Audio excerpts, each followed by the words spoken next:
ha guiado tu camino y a tu lado siempre está.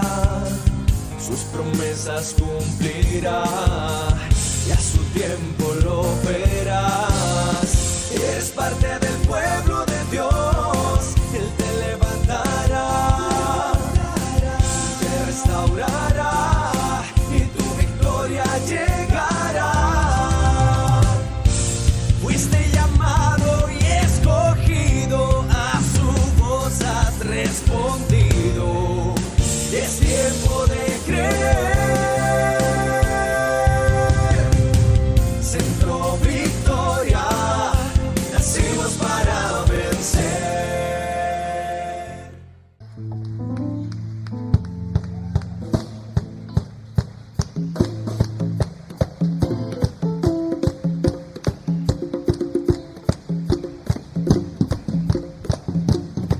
¿Alguien nos puede decir con nosotros? Dice, sube, Sube, sube, sube, sube, sube,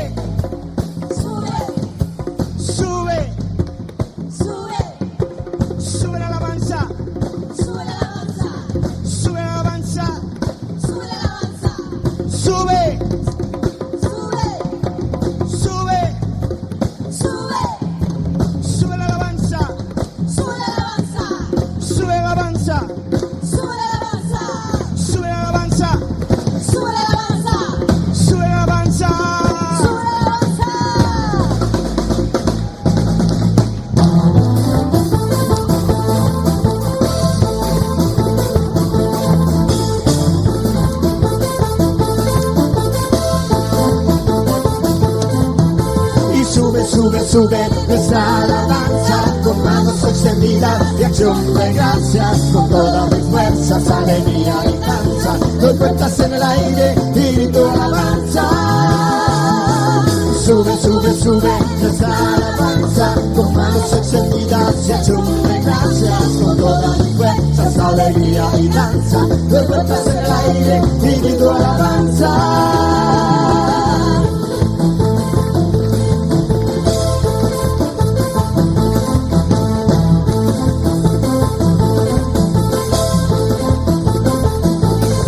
Y el tabernáculo caído de David, hoy en día levantamos para que los hombres busquen al Señor, un lugar de danza y alabanza extravagante. El tabernáculo caído de David, hoy en día levantamos para que los hombres busquen al Señor, un lugar de danza y alabanza extravagante. Y sube, sube, sube esa alabanza con manos extendidas y acción de gracias, con todas mis fuerzas, alegría y danza. Doy vueltas en el aire y grito alabanza. Y sube, sube, sube con manos extendidas y acción de gracias, con todas mis fuerzas, alegría y danza. Doy vueltas en el aire y grito alabanza.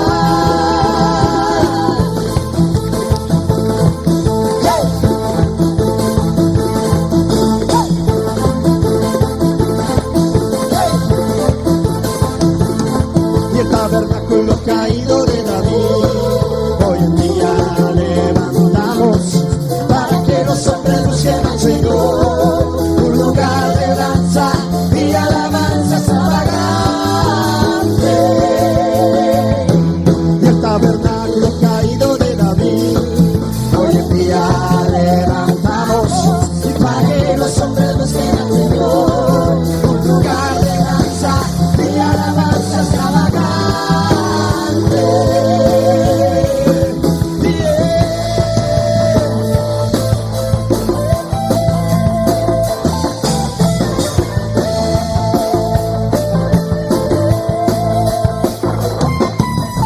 Vengo al tabernáculo de David, lugar de adoración para todas las naciones. Oh, oh, oh, donde los ciegos y los cojos se sanan, el pueblo se llena de su unción para llevarla a sus casas. Y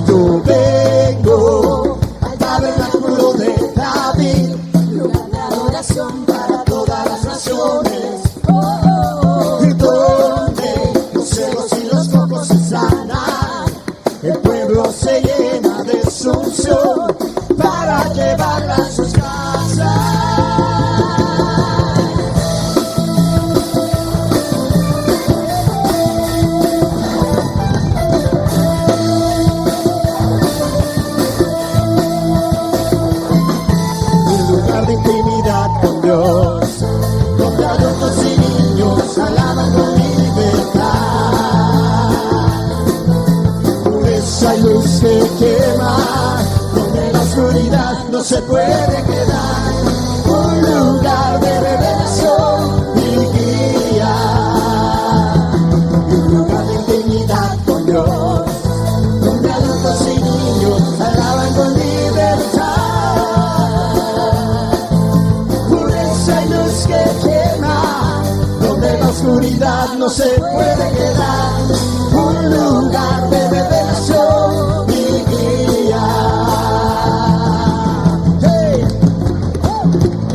¿Alguien puede declarar esta mañana que Cristo reina? Que Cristo reina sobre su casa, sobre su familia.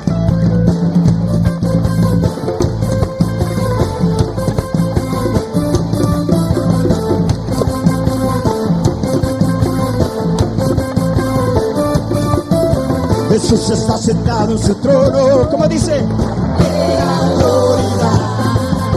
El fuerte cetro de su señorío sale desde Sion. Declaramos guerra contra potestades, gobernamos en el poder de resurrección.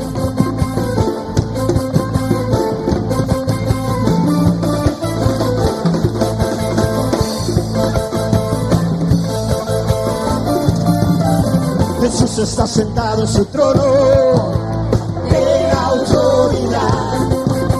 El fuerte cetro de su señorío sale desde Sion. Declaramos guerra contra potestades, gobernamos en el poder de resurrección. Sube, sube, sube nuestra alabanza, con manos extendidas de acción de gracias, con todas mis fuerzas, alegría y danza. Doy vueltas en el aire y grito alabanza.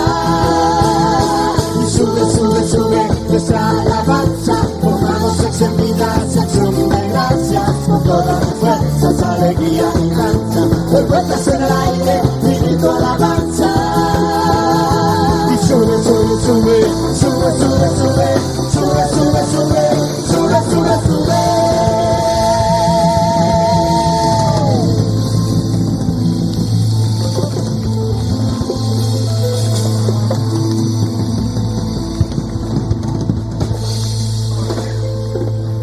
Amén. ¿Hay alguien alegre en la casa de Dios? Hay una expresión muy bonita en inglés que casi nunca la he escuchado en castellano, pero en inglés hay una expresión que dice que more than enough. God is more than enough. Traducido así como libremente quiere decir que Dios es más que suficiente. Y hay algo muy profundo en esa expresión. Repito, nosotros casi no la usamos en castellanos, pero dice Dios es más que suficiente. He oído gente decir, es que cuando usted tiene algún problema, tiene alguna necesidad, Dios es suficiente. Y eso no es mentira, es verdad. Pero es que esta otra expresión es como más profunda. Dios es más que suficiente. Nosotros hemos sido criados con una mentalidad de suficiencia, de tener lo justo, lo necesario. Se nota cuando hablamos, se nota incluso cuando se predica, se nota cuando oramos. Creo que a veces todo ha sido producto de la herencia religiosa que traemos de generaciones anteriores a nosotros. Creo que ha sido producto también de una mala interpretación del Padre Nuestro, porque hay un pasaje del Padre Nuestro que es una oración casi que universal, la conoce todo el mundo, aunque no haya leído la Biblia, y que dice: el pan nuestro de cada día, dánoslo hoy. Entonces la gente entendió que eso era como que cuando rezamos así, o cuando oramos así, diciéndole a Dios el pan nuestro, que es como dame apenas lo necesario, el pancito de hoy. Pero en realidad en la Biblia, pan, y no voy a hablar de eso hoy, mi tema es otro, mi tema tiene que ver con que Dios es más que suficiente. Pero en realidad en la Biblia, el pan no significa el baguette, ni las manitas, ni los tosteles que nos comemos. Pan en la Biblia es todo lo que necesitamos para tener una vida bendecida, una vida digna. El pan incluye la comida, obviamente, incluye la ropa, incluye el techo. ¿Qué hago yo con vivir debajo del puente y pedirle a Dios que me dé el pan de cada día? ¿O qué hago yo con estar enfermo, hecho una desgracia, y pedirle a Dios que me dé el pan de cada día? Cuando oramos por el pan de cada día, cuando el Señor nos enseñó a orar así, no era una oración de miseria, no es una oración de escasez, es una oración de dependencia. Lo que Jesús estaba enseñándonos es que día a día necesitamos depender de Dios para todas nuestras necesidades. Yo estoy seguro que la casa de todos ustedes, casi me atrevería a apostar, usted desayunó hoy, se vino y quedó algo para comer mañana. Usted no sale a la pulpería a comprar el puñito de arroz de cada día, ni las cucharaditas de azúcar de cada día, ¿verdad que no? Pero la religión nos hizo creer que cuando le orábamos a Dios por el pan de cada día, era eso: dame un bollito hoy, dame mañana otro bollito, y sin mantequilla, y sin natilla, y sin queso, y sin frijolitos, y sin nada, solo pan. ¿Quién va a vivir a puro pan? Pan en realidad significa todo lo que necesitamos para tener una vida digna. Pan significa la escuela de sus hijos, significa los uniformes de los chiquillos, significa los zapatos, que les compro unos zapatos y si no los destapan ya en 6 meses les creció el pie y hay que comprarles otro par porque no les quedan los viejos. O sea, el pan es toda esa serie de cosas que necesitamos para funcionar en este planeta de acuerdo a la bendición y al propósito eterno de Dios. No debemos dejar que la religión, que los pensamientos viejos y que la mala interpretación incluso de oraciones tan lindas como el Padre Nuestro nos limiten, nos bloqueen mentalmente y entonces nos lleven a desarrollar una mentalidad de escasez o una mentalidad apenas de suficiencia, porque el Dios al que nosotros adoramos, repito, es un Dios que es más que suficiente. ¿Puede decir eso conmigo? Dios es más que suficiente. Si lo cree, si no lo cree, pues no, ¿para qué va a repetir como una lora? Pero si lo creemos, tenemos que empezar a ministrarnos a nosotros mismos. Cada vez de que oramos, cada vez de que hablamos, a recordarnos a nosotros mismos, a nuestra familia, que el Dios en el que creemos, el Dios que nos ha adoptado en su familia, es un Dios que es más que suficiente. Vamos a abrir la Biblia en el Evangelio de Juan, capítulo 2, y vamos a empezar hoy a ver hasta dónde nos alcanza el tiempo con este tema.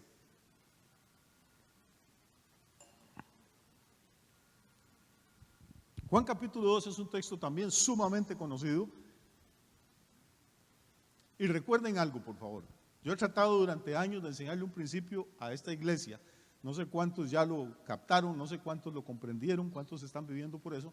Pero les he estado enseñando durante muchos años que cada vez de que algo aparece por primera vez en la Biblia hay que poner atención. ¿Recuerdan? ¿Sí? ¿Se acuerdan de eso? ¿Por qué hay que ponerle atención? Porque cada vez de que algo aparece por primera vez, sea un lugar, sea un nombre, sea un oficio, esa primera vez trae la semilla de toda esa doctrina. La primera vez que algo ocurre o es mencionado en la Biblia es clave para poder entender el resto de las Sagradas Escrituras. Muy bien, Juan capítulo 2, repito que es tan conocido, dice que al tercer día se hicieron unas bodas en Caná de Galilea. Caná tiene que haber sido un pueblecito miserable del que nadie sabe nada. Era un pequeño caserío, en un lugar de mala muerte, que era Galilea, que tenía muy mala reputación. Hicieron unas bodas y estaba allí la madre de Jesús.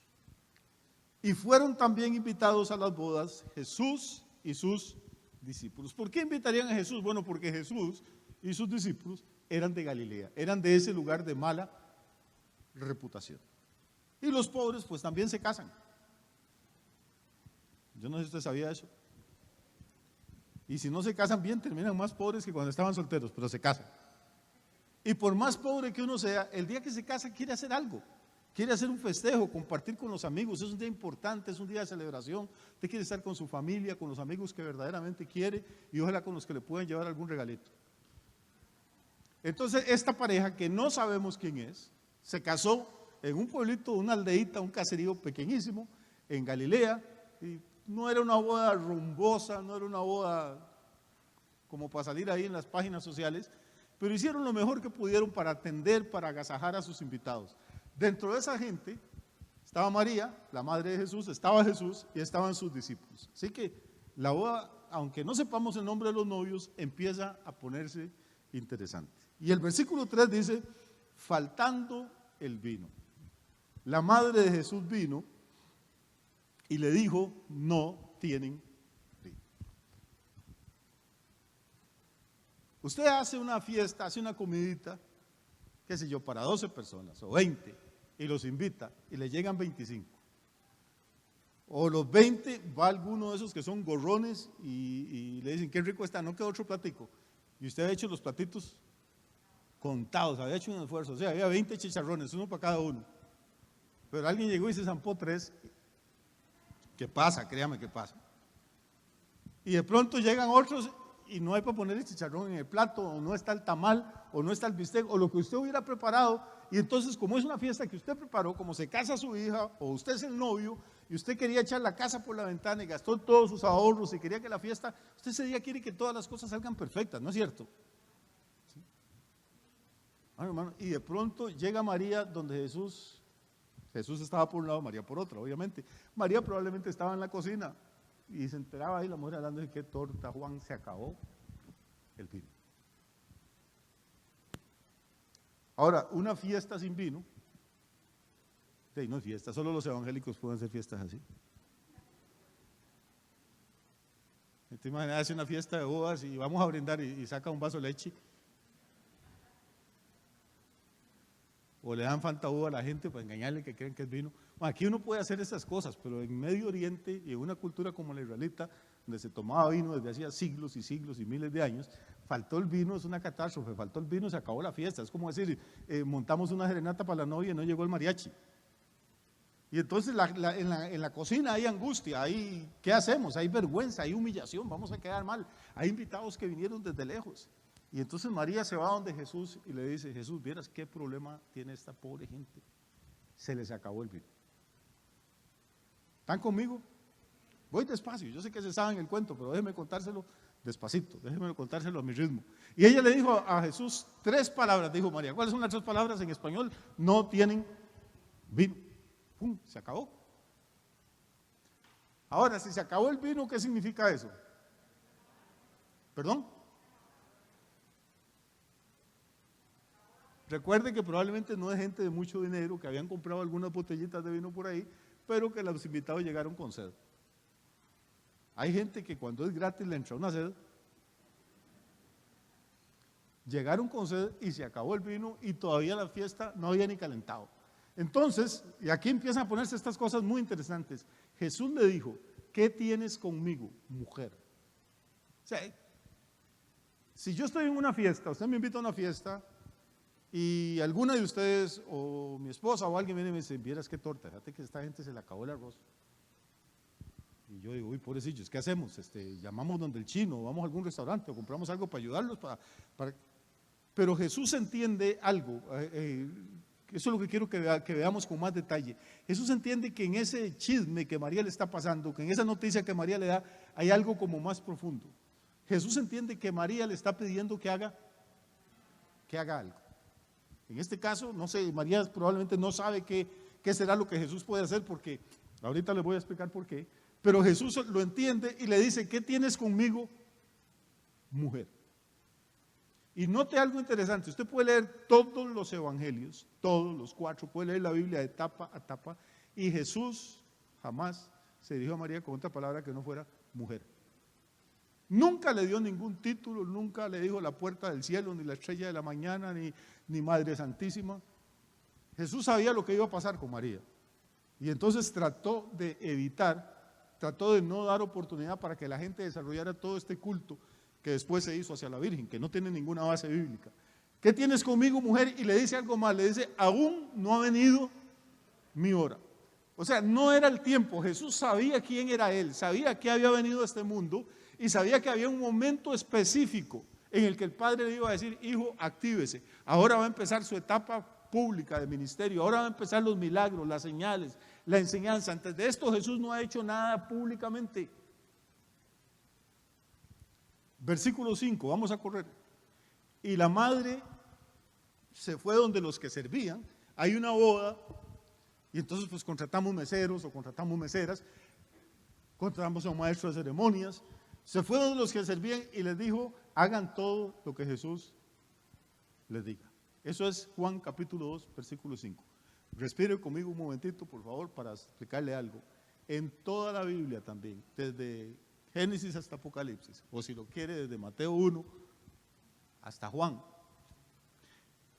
Esta es la única vez en toda la Biblia que María da un mandamiento.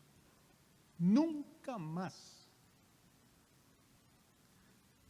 Quedó embarazada del Espíritu Santo, nació Jesús, crió a Jesús, vio morir a Jesús, vio la resurrección de Jesús, estuvo en Pentecostés, se murió de viejita probablemente, y María nunca dio un mandamiento, nunca dijo récenme el rosario, nunca dijo me les voy a aparecer. El único mandato que María dio en toda su existencia es así de sencillo: hagan todo lo que Jesús les diga, punto. ¿De dónde ha sacado la gente todo este otro montón de cosas, de cultos, de rezos, de fiestas, de días, de procesiones, hermano? Uno no sabe, pero no es de la palabra de Dios. Si las personas verdaderamente aman a María, si verdaderamente quieren honrarla, si verdaderamente quieren agradarla, lo que tienen que hacer es cumplir el único mandato que ella dio en toda su vida. ¿Y cuál fue ese mandato? Haga todo lo que Jesús le diga. ¿Y cómo sé yo qué fue lo que Jesús dijo? Pues voy a tener que leer la Biblia. Eso es todo. Todo lo que se salga de esto ya no tiene que ver nada con María, ni le agrada a ella, ni ella lo recibe.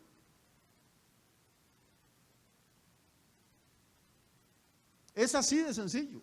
Ay, el pastor, es que ustedes no quieren a María, pero ¿quién dice que no la queremos? Es que a ustedes le faltan el respeto. ¿En qué se lo faltamos? No, faltarle el respeto a María es estar besándole ahora y después viendo a ver cómo le roba a la mujer al prójimo. Es estar encendiendo canetas a María ahora y después amanecer en un salón de baile ahí, un montón de borrachos y drogadictos. Eso es faltarle el respeto. Pero si usted quiere honrarla, tiene que aprender una cosa. María solo dio un mandato. Está aquí en Juan capítulo 2, versículo 5, y el mandato es: hagan todo lo que Jesús les diga, punto. Esa es la llave. Vamos a ir un poquito más adelante porque este no es mi tema. Y dice que ahí, en esa casa, tenían, esto es importante, tenían 6 tinajas de piedra para agua, conforme al rito de la purificación de los judíos, y en cada una de estas tinajas dice que habían 2 o 3 cántaros. Esto tiene mucha importancia para nuestro tema esta mañana. ¿Qué había en esta casa entonces? Dice, tenían 6 tinajas. ¿De qué estaban hechas? De piedra. Estas no eran de cerámica, eran tinajas grandes.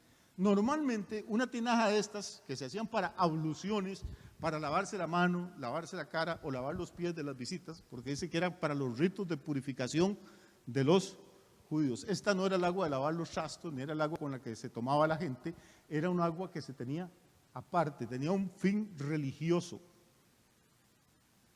Cuando uno llegaba a una casa, aunque no había COVID, una muestra de cortesía era lavarse las manos.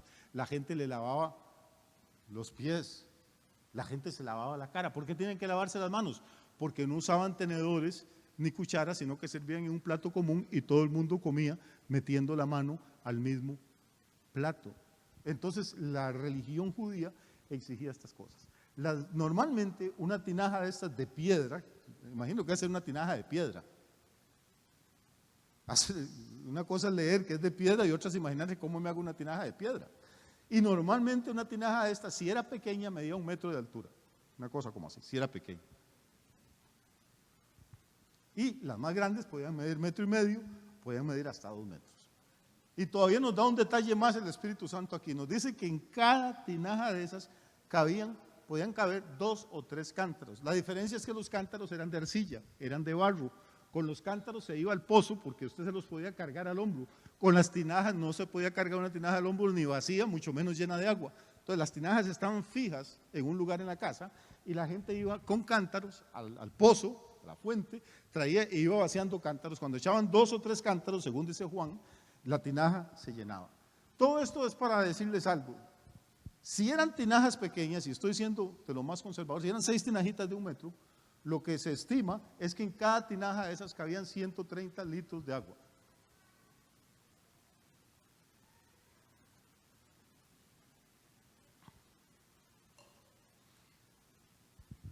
¿130 litros? ¿Y había cuántas tinajas? 6. Si Pitágoras no era ningún mentiroso, eso equivaldría a que en esas tinajas había más o menos 780 litros de agua. Note que Juan nos está metiendo esta historia de las tinajas de pronto, entre lo que dijo María y lo que hace Jesús, el Espíritu mete toda esta información ahí para nosotros. Probablemente hemos leído la Biblia muchas veces y nos hemos preocupado por averiguar por qué están ahí el tema de las tinajas y de los cántaros, pero es para darnos una idea que es importante en mi tema de esta mañana. Entonces, si conservadoramente, si calculando por lo bajo, en cada tinaja de estas que habían 130 litros y hay 6, tenemos entonces que había en ese momento más o menos ahí unos 780 litros de agua. Verso 7. Y entonces Jesús les dijo, llenen esas tinajas de agua. ¿Por qué había que llenarlas? Porque estaban vacías. ¿Por qué estaban vacías? Porque habían estado llegando invitados y visitantes de muchos lugares y todos habían hecho sus ritos y sus ceremonias de limpieza y de ablución. Jesús dijo, vuélvanlas a llenar. Uno se imagina que alguna empleada abrió la llave de la cañería y salió agua. No, hermano. Llenar eso había que hacerse por lo menos 18 o 20 viajes con tinajas de barro al pozo, cargarlo y volverlo a llenar. Las personas leen la Biblia y no se paran a tratar de meditar, a imaginarse qué es lo que está ocurriendo. Y entonces creen que era que las tinajas estaban ahí. Jesús dijo, abracadabra, y se volvieron vino. No. Había que hacer un trabajo previo. Recuerden que María dijo, hagan todo lo que Él les dijo. Antes del milagro había que tener obediencia. Antes de que el milagro ocurra, había que sudársela.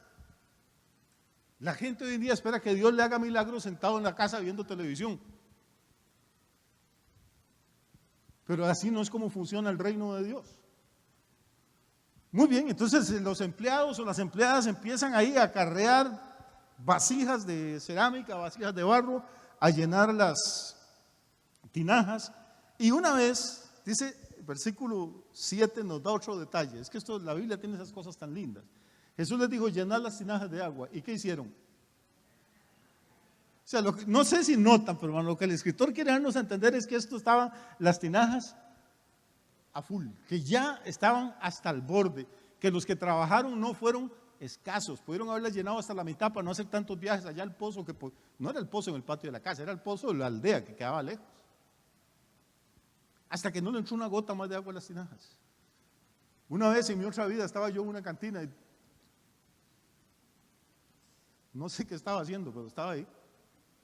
Y nunca olvidé, tenía 15, 16 años, y llegó un señor, un alcohólico, pero temblando de la goma, de la resaca, del guayabo, como dicen en Colombia, pero llegó el hombre enfermo, y llegó y le dijo al cantinero, dame un trago. Y le dice el cantinero, sencillo, porque había tragos sencillos que valían $1, claro, ustedes nunca entendieron eso, y el otro se llamaba de copa llena, que era una copita así que valía 2 pesos. Y le dice el cantinero, sencillo, y le dice, no, le dice el tipo, de copa llena y con sobrecajón. Como usted nunca anduvo en camiones, tampoco sabe lo que es un sobrecajón, pero es cuando ya no cabían más cosas, más marangas o más elotes, entonces los señores le ponían unos parales y unas tablas extra al cajón para meterle lo más que pudieran de carga al pobre carro. Este borracho quería la copa de él llena, pero con sobrecajón. Estas tinajas estaban llenas y si le hubieran podido poner sobrecajón, le ponen también. Dice, las llenaron ¿hasta dónde? Hasta arriba, hasta el borde. Y entonces, y solo entonces, Jesús les dijo, ahora sí, saquen de esas tinajas, sacad ahora, estoy en el versículo 8, sacad ahora y llevadlo al maestresala, al catador, al experto, al maestro de ceremonias. Saquen una prueba de lo que hay en esas tinajas y llévenselo al maestresala. Y cuando el maestresala probó el agua hecha vino, hasta ese momento no nos habían dicho nada de que el agua se había convertido en vino. Pero cuando el maestresala probó el agua hecha vino, sin saber él de dónde era, aunque lo sabían los sirvientes que habían sacado el agua, llamó al esposo.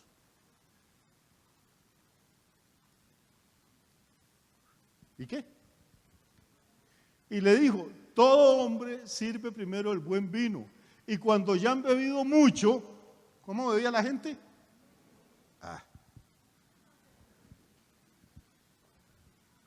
Cuando ya habían bebido mucho, entonces el inferior, más tú has reservado el buen vino hasta ahora. El encargado, el que contrataron como maestresala, como maestro de ceremonias, llama al dueño de la casa, llama al novio para regañarlo, para exhortarlo, para corregirlo. Y le dice, mijo, así como usted hizo hoy, así no se hacen las cosas. Cuando uno hace una fiesta, primero saca el buen vino. Todo esto son sabiduría mundana, hermano. Pero ahí está en la Biblia. Es de gente que ha vivido, de gente que sabe, de gente que no nació con una Biblia bajo el brazo. Este tipo, él es un experto en organizar fiestas, no sé cuántas ha organizado. Y entonces le está diciendo a este novio, mijito, es que esta es su primera boda, usted no sabe cómo es el asunto, por si queda viudo pronto y tiene que hacer otra, déjeme explicarle. Uno primero sirve el vino bueno. Y cuando la gente ha bebido, ¿cuánto? Mucho. O sea, cuando están pasados de tragos, saca el malo, saca el baratón. Y ya ellos ni cuenta se van a dar. ¿Hay alguien aquí que pueda decir amén a eso, que sepa que es cierto? Yo sí. Usted no tiene idea de cuántas noches pasé yo en lugares, hermano. Estaba sentado uno en una mesa tranquilo, solo, y de pronto llegaban 3, 4 tipos ahí. Johnny Walker, etiqueta negra. Ya yo les traía. A grito pelado para que todo el mundo oiga que están tomando etiqueta negra. 6 tragos después, hermano. Voy a traerles a Sanín del Mono y ya ni sabían que estaban tomando. Era pura impresión. Eso es lo que está diciendo aquí el maestresala. Se sirve primero el bueno, que es más escaso y es más caro. Una vez que la gente está con las orejas calientes, sírveles cualquier cosa y ya no les importa lo que están tomando. Pero usted hizo al revés, les dio primero el malo y mentira, les había dado lo mejor que él tenía.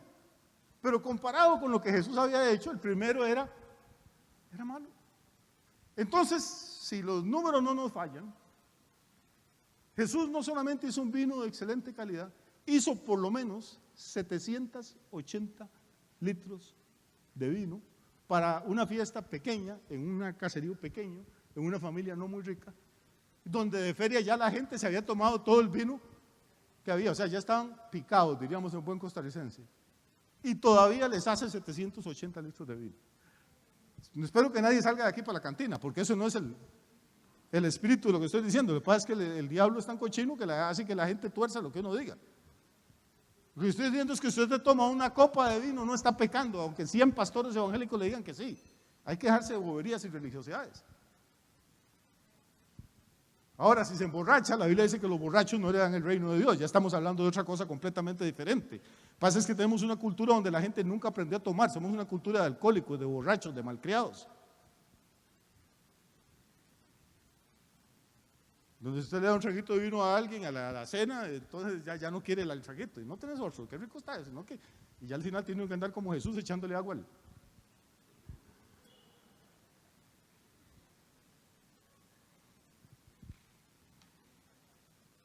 ¿Tienen tiempo hoy? Bueno, yo no.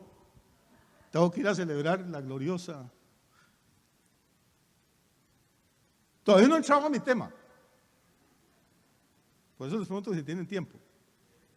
¿Qué es lo que quiero decir con todo esto, pastor? Si todos no sabemos ese cuento de memoria, vamos a seguir un momentito más, ya para ir terminando esta parte.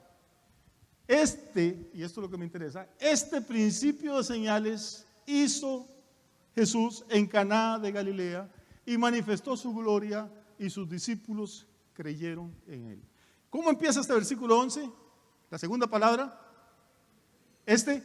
principio de señales hizo Jesús. Este es el principio, es el primer milagro que hace Jesús en su ministerio terrenal. Entonces, este primer milagro tiene que tener la semilla, tiene que tener una enseñanza, ¿recuerda? Sobre lo que se va a desarrollar en el resto de la Biblia. Y la enseñanza no es acerca de si hay que tomar vino o no, si hay que emborracharse o no, eso no. La enseñanza es que cuando Jesús, Dios, hacen algo, siempre hacen más de lo suficiente, porque Dios es more than enough, porque es más que suficiente. Jesús pudo haber preguntado, bueno, a ver, ¿cuántos majaderos están ahí diciendo que quieren otra copita de vino? 6, 7, 8. Bueno, echen una botellita de agua en la tinaja y yo le voy a hacer la vueltica y ya se los da y que se vayan a dormir la mona tranquilos. ¿Pudo haber hecho Jesús eso, sí o no? Claro que lo pudo haber hecho. Pero cuando esa fiesta terminó y cuando cada persona volvió a su aldea o a su casa, en la casa donde hicieron la fiesta, hermano, tienen que haber quedado cientos de litros de vino, del vino de la mejor calidad. Si esa era una familia pobre, pudieron haber tomado ese vino y venderlo a buen precio y haberse sacado todos los gastos de la fiesta y todavía quedar con plata en efectivo para ellos y para ellas. Ellos invitaron a Jesús. Jesús no le llevó una cajita ahí envuelta en papel de regalo con un tostador. Pero hermano, llegó el poder y la gloria de Él a esa casa. Y cuando Él sale de esa casa, la casa quedó en mucho mejor condición que la que había estado antes. Normalmente cuando hacemos una boda, a veces lo que quedamos es más bien endeudados después. Nos casamos y desde que nos casamos le demos al Goyo, bueno, el televisor y la cama, que son básicos, aunque no haya refri. Desde que nos casamos ya venimos arrastrando una deuda. Esta gente desde que se casó, se casaron bendecidos con la presencia de Jesús, con el primer milagro que hace el Señor y con un Dios que no solo les dio lo que hacía falta para dejar contentos a los invitados, sino que hizo más de lo necesario, hizo más de lo suficiente para ellos. ¿Entendemos cuál es el principio? Y este principio va a estar operando en toda la Biblia. Cuando Jesús multiplica los panes, cuando multiplica los panes y los peces, la gente tenía hambre. Jesús pudo haber hecho, tome un bollito de pan cada uno y un filetico pescado, pero le dio de comer a 5,000 personas, y lo que dice la escritura en Mateo es que comieron, se saciaron y sobraron 12 canastas. ¿Qué significa saciaron? Comer todos sabemos qué es, comieron pan, comieron pescado, pero aparte de que comieron, ¿qué? Saciaron. Saciaron es cuando la tinaja queda hasta el borde, cuando ya usted no puede comer más porque se enferma, por más rico que esté ese pan. Y creo que nadie ha comido pan tan sabroso como ese, y creo que ningún róbalo, ningún pargo ha tenido tan buen sabor como ese pescado que le dio Jesús a esta gente. Porque cuando el Señor hace cosas, las hace de calidad. Cuando hace vino, no hace vino de Nance, hace vino tan bueno que el maestresala, que era un experto, nunca lo había probado. Y cuando hace pan, usted puede estar seguro que es el mejor panadero. Y cuando saca un pescado, puede estar seguro que es el mejor pescador, porque el Dios nuestro es el Rey de Reyes, el Señor de Señores, y todo lo que hace, lo hace con excelencia. Pues esta gente no solo comió y no solo se sació, sino que sobró. ¿Por qué? Porque Dios es more than enough, porque Dios es más que suficiente. No solo les dio el pan de cada día, les dio el pescado de cada día y les dio pan y pescado para los días que vienen, porque sobraron 12 canastas. Estamos viendo cómo el principio está operando, hermanos, en toda la Biblia. Tenemos que sacarnos de encima la mentalidad de escasez, tenemos que sacarnos de encima la mentalidad de suficiencia, tenemos que empezar a pensar en términos de reino.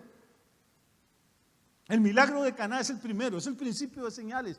¿Por qué? Porque tiene la semilla de cómo es que Dios trata cuando nos enfrentamos con una situación de escasez en nuestra vida. Se acabó el vino, a veces se acabó el vino, a veces se acaba el azúcar, a veces se acaba la plata para el recibo de la electricidad, a veces se nos acaba la paciencia o el gozo. Pero cuando estamos en una situación de escasez, podemos ir donde el Señor. Y no solo nos va a dar lo que necesitamos, nos va a dar más de lo que necesitamos.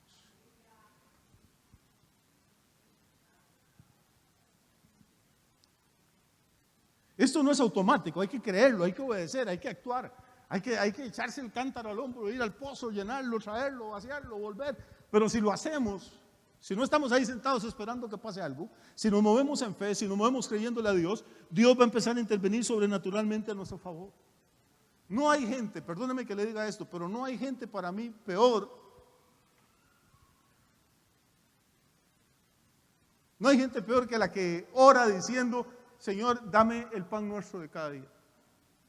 Para mí eso no es espiritual. La que ora repitiendo como un perico lo que Jesús dijo sin entender lo que Jesús dijo. La persona que le dice a Dios: Dios, dame el pan nuestro de cada día nada más, es un egoísta. Se está pensando en llenar la tripa a él o ella, pero ¿y los vecinos que no tienen? ¿Y el reino de Dios?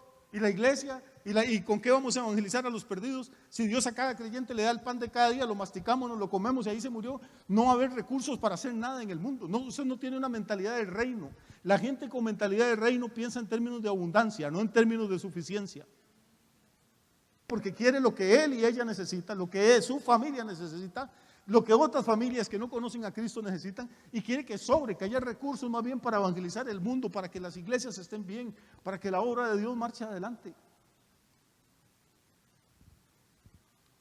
A mí me da pena porque he oído predicadores citando un texto por ahí de la Biblia que dice: Dios, no me des riqueza ni pobreza. Si no me cree, búsquelo, ahí está en la Biblia. Hay algunos pastores a que eso le encanta. Dice: no me des riqueza ni pobreza, sino manténme del pan necesario. Y oran así, y predican eso, y la gente: qué hermano más humilde, qué espiritual, no, hermano, qué ignorante. ¿Sabe quién fue el que escribió eso? Lo escribió Salomón, el hombre más rico que ha existido. Salomón podía darse el lujo de decirle a Dios: Señor, ya no me dé más riqueza. Se dice en la Biblia que durante el reinado de Salomón las piedras, la plata, perdón, el metal precioso, la plata, había tanta que era como piedras de la calle.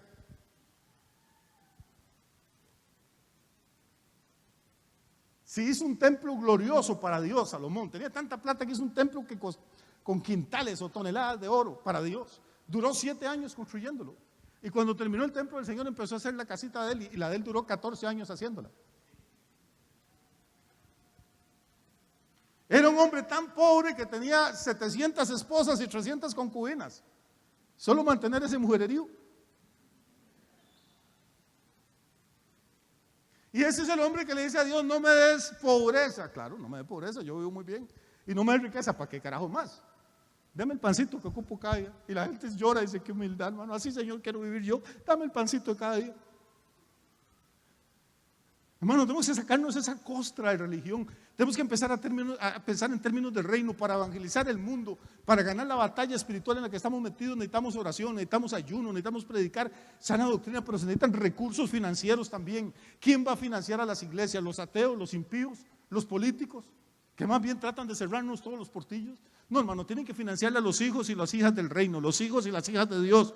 Por eso Dios está interesado en que los creyentes prosperen, que sus negocios prosperen, que usted tenga trabajo, que tenga salud, que produzca, que sea generoso. Porque si no somos nosotros los que financiamos la obra, ¿quién la va a financiar?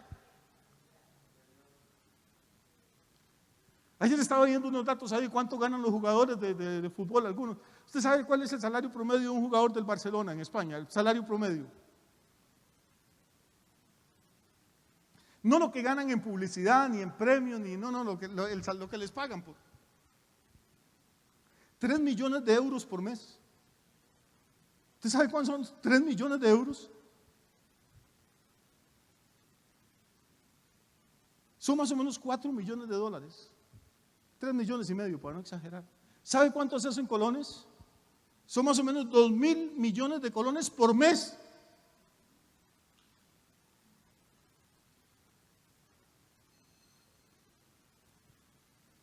Hermano, y la gente se alegra. Oye, hermano, Keylor firmó por qué plata, vio el edificio que está haciendo.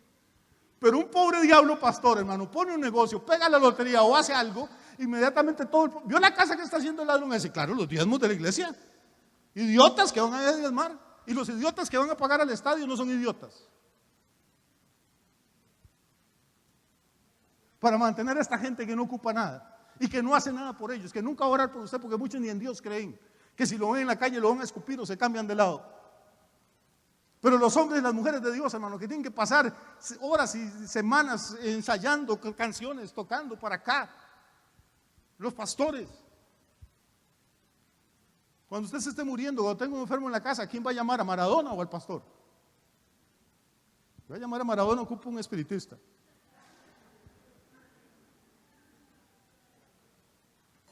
Es solo cuando llegamos a la iglesia donde encontramos esta mentalidad de miseria, de escasez, de apenas una cochinadita, de apenas lo suficiente. A ofrendar, estoy padre, hijo de puchila, ¿sabe qué diablo? Se salió un billete de 10,000, va para adentro otra vez, cancelo. Ya encontré el de 1,000, qué alivio, creí que. ¿Usted tiene idea de cuánto gana un actor de cine? ¿Tiene idea de cuánto gana un traficante de drogas? Para todo hay plata en el mundo, hermano. ¿Tiene idea de cuánto se acaban de robar unos constructores ahí de carreteras? Cientos de miles de millones. Para todo hay plata en el mundo, para que roben los corruptos, para todo. Pero llegue usted a la iglesia que pertenece al dueño del oro y la plata. Y ahí es donde hay ruina, ahí es donde hay escasez, ahí es donde hay avaricia, ahí es donde hay tacañería, ahí es donde hay miseria. Ahí es donde para poder recoger una ofrenda hay que pararse en el púlpito y hacer triste y contar historias trágicas y llorar, hermano, que si no nos quitan. Yo no me imagino, hermano, a esos jugadores de fútbol, no me imagino a los cantantes, no. Ahí estaba ese payaso de Arjona cantando canciones que la gente llora. Vio como Arjona dice que Jesús no está contento porque Él es verbo y no sustantivo, y los pastores que piden los días. ¿Qué Arjona más profundo? Sí, Arjona es tan profundo que por eso va a los conciertos gratis, baboso.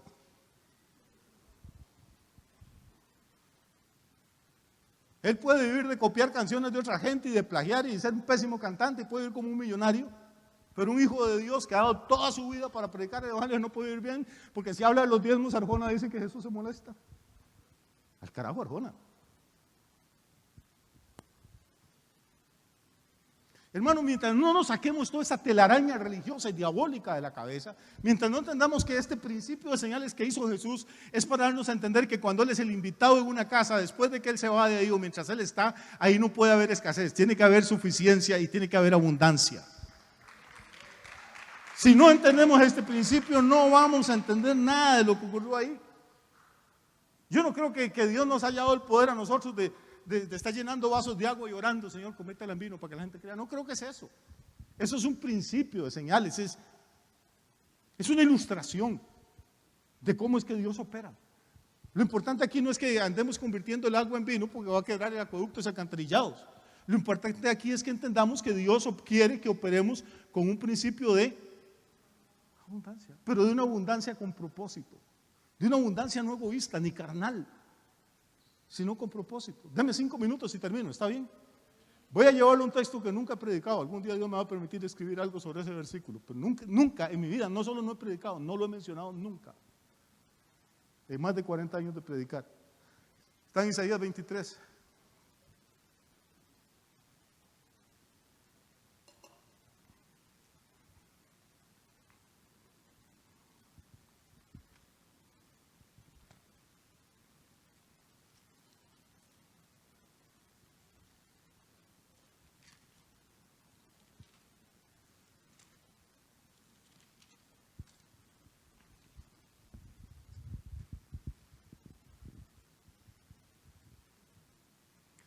¿Lo tienen el versículo 18?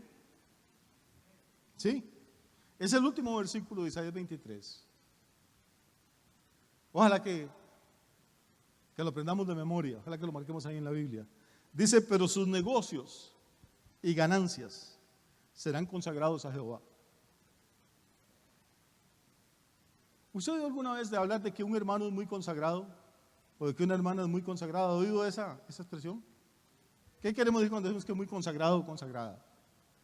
Que es fiel, que ora, que tiene buen testimonio. Sí, pero ¿ha oído alguna vez hablar de una empresa que es muy consagrada a Dios? De un mini super que es muy consagrado a Dios, de una peluquería que es muy consagrada a Dios. No, siempre hablamos de gente. Pero oiga lo que dice aquí, dice sus negocios y sus ganancias serán consagrados a Jehová, no se guardarán ni se atesorarán.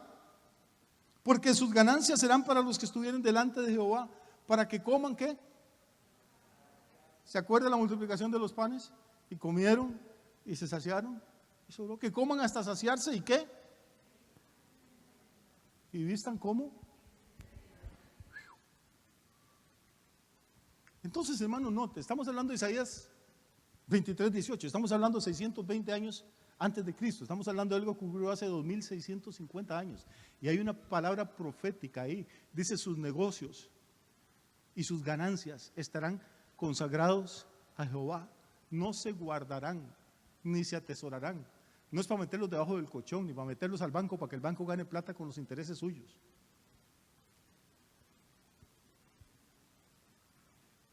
Sino que serán ¿para qué?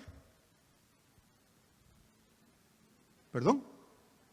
No se guardarán ni se atesorarán, porque sus ganancias serán para los que estuvieren delante de Jehová, para que coman hasta saciarse y vistan ahí con 4 trapitos. Señor, dame una, que sea ahí, a pura americana, Señor, y voy a pura chiquita, me la voy jugando.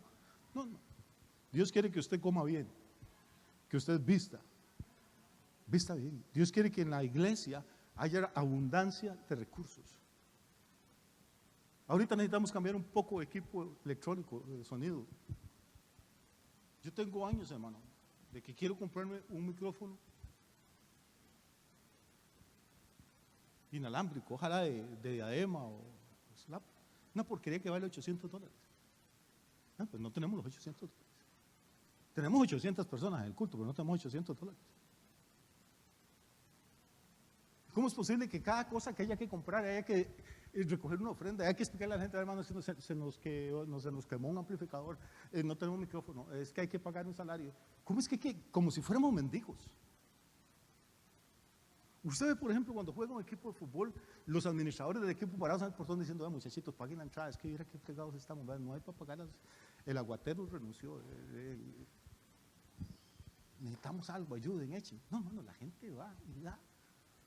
Y no solo da, hermano, llevan banderas, compran camisetas de ciento y resto de dólares cada uno. Eso vale una camiseta de un equipo de fútbol. Pagan a hacer banderas gigantescas, entran, gritan, se pelean, hermano. Aman a aquellos 11 tipos que están ahí que nunca los van a volver a ver en la vida. Hay muertos.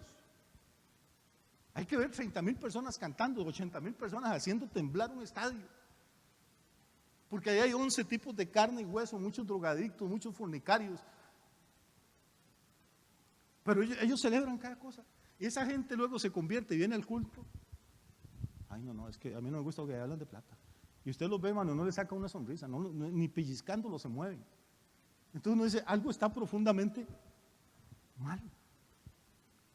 Aquí no le estamos pegando gritos ni aplaudiendo a 11 tipos ahí que andan detrás de un poco de cuero inflado. Venimos a celebrar al Rey de Reyes, al Señor de Señores, a uno que no se coma el cuento de que quiere que usted viva miserablemente, ni arruinado, ni escasamente. Dios quiere que usted tenga negocios, quiere que usted tenga ganancias, pero quiere que las tenga con propósito ¿de qué? De reino. No solo que usted y su familia vivan bien, no solo que usted y su familia sean prosperados, que usted pueda bendecir a gente que no tiene, que pueda darle testimonio, decirle, usted está mal ahora, yo estuve hace un tiempo, pero gracias a la misericordia de Dios salí de ahí, coja esta semilla, yo creo que usted es buena tierra y venga conmigo a la iglesia, lo invito el próximo domingo para que oiga una palabra que le puede motivar, que puede transformar su vida. Es la gente que dice, hice un negocio y me gané 10 millones, qué bendición, Señor, puedo llevar 1 millón de mis diezmos y honrarte y celebrar con mis hermanos las bendiciones que es la gente que se goza en eso, que se deleita. Esa es la gente que Dios va a bendecir con sobreabundancia en estos últimos tiempos. Dios ha sido capaz de sostener a su iglesia durante 2000 años, en medio de guerras, de pestes, de epidemias, de persecuciones. No ha habido justo desamparado ni su descendencia que mendigue pan. Ahora que todo el mundo habla de crisis, ahora que todo el mundo habla de miles o cientos de miles de negocios cerrados, hermano, es cuando necesitamos ver una manifestación del poder sobrenatural de Dios. Porque cuando todos prosperan, si nosotros prosperamos, ¿qué gracia tiene? Pero si cuando el mundo grita y llora, Dios nos levanta y nos bendice para poder bendecir a otros, ellos van a entender que el Dios al que servimos es real. Y si no vamos a cambiar el agua en vino ahora, por lo menos lo que quiere decir ese milagro es que Dios es capaz de cambiar las cosas comunes y corrientes como el agua en cosas extraordinarias como un vino que nadie ha probado nunca. Y ahorita lo común y lo corriente son las quejas. Ahorita lo común y lo corriente es la ruina, la pobreza y la escasez. Dios va a cambiar eso en algo extraordinario, en prosperidad, en bendición y en propósito para nuestras vidas, en el nombre de Jesús. Si hacemos lo que Él dijo que hiciéramos. Vamos a ponernos de pie esta mañana.